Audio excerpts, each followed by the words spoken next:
Hey everyone, I wanted to give you a short encouragement from my home to yours. Today looking at Psalms 106 and 107. And what's interesting about these is Psalm 106 is the end of one section, book 4 of Psalms, and Psalm 107 is the beginning of book 5. But these two match each other really strongly. I mean, even the first sentences are exactly the same. Give thanks to the Lord, for he is good, his love endures forever. Makes it seem like these are going to be happy, but they don't completely stay that way. Psalm 106, a few verses later, says, God, remember me, Lord, when you show your favor to your people. Again, they're still kind of happy. But then he starts pretty much going through of why God showing favor to his people is something that his people didn't deserve. He says, like our ancestors, we have sinned, we've done wrong, we've acted wickedly, and then starts going through this whole list of things that they did with that. God set them free from slavery, and all the people that would be singing this psalm that are part of this nation, they know this history. So the people have been enslaved, they're set free from slavery, they show up at the Red Sea, and then the ones who had enslaved them start chasing them, and the people all rebel against God. And then God opens the Red Sea, they're saved. Oh, hey, this is going great. But then they start complaining that they're going to die of hunger, or they won't wait for God's counsel, or they get jealous of Moses, they get envious of Aaron, they end up making a golden calf. God brings them through all of these things, brings them to the promised land, but then they refuse to enter the promised land. And then they start worshiping other false gods, this Baal, instead of the God who's been with them the whole time.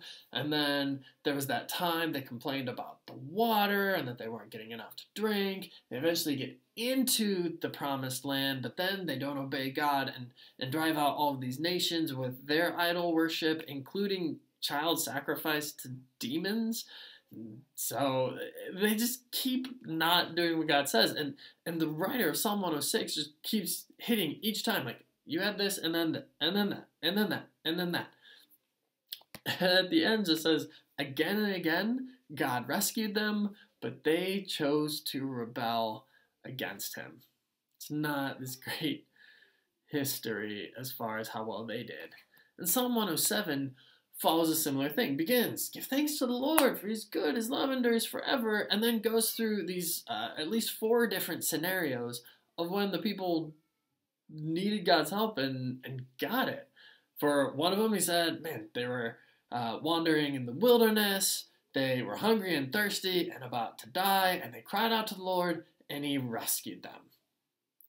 The second situation, he says, there are some who they sat in darkness and in deepest gloom, and they were imprisoned in iron chains of misery, and they rebelled against the words of the Lord.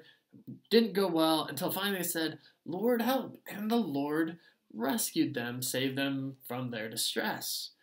Third group of people, he says, some were fooled, and what they do, they rebelled, and they suffered for their sins, and they were standing at death's door pretty much. But then they cried out, Lord, help us, and the Lord saved them from their distress. He sent out his word, and he healed them.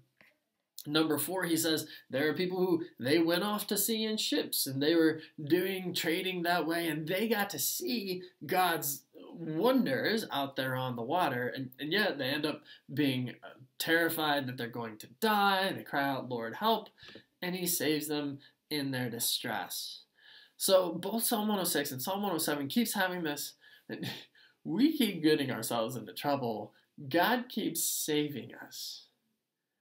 So give thanks to the Lord because he's good. Instead of being so forgetful about what he's done, start to remember it. And this sort of theme goes over and over in so many of the Psalms, but these two right next to each other, ending one book, beginning the next book, is maybe a good thing to remember in our lives, right? So we're going through various seasons of things, and especially this idea of like this season of going through the Corona lockdown, and it seems like we're starting to get towards the end of it as far as at least governments are concerned. They're starting to ease some of these restrictions, and maybe the end of that season, it's good to remember, give thanks to the Lord. You look back at the history and give thanks to him, realize he's been with you throughout, and then as you sort of start this next season, also start it the same way, looking back, remembering God's presence in your history. sometimes we talk about God and say, like, oh, God is a forgiving God and he doesn't remember our sins. He puts them as far as the east is from the west. These aren't bad pictures to have, but it's interesting that these Psalms, they're not talking about God remembering our sins and throwing that in our face, but it's sometimes us looking back and not to throw our sins in our face, but instead to look at the stories and throw God's faithfulness in our face. So choose to do that, remembering how God has helped that. So at the end of Psalm 107, it's this encouragement. This is my encouragement to you. Those who are wise will take all this to heart. They will see in our history the faithful love of the Lord.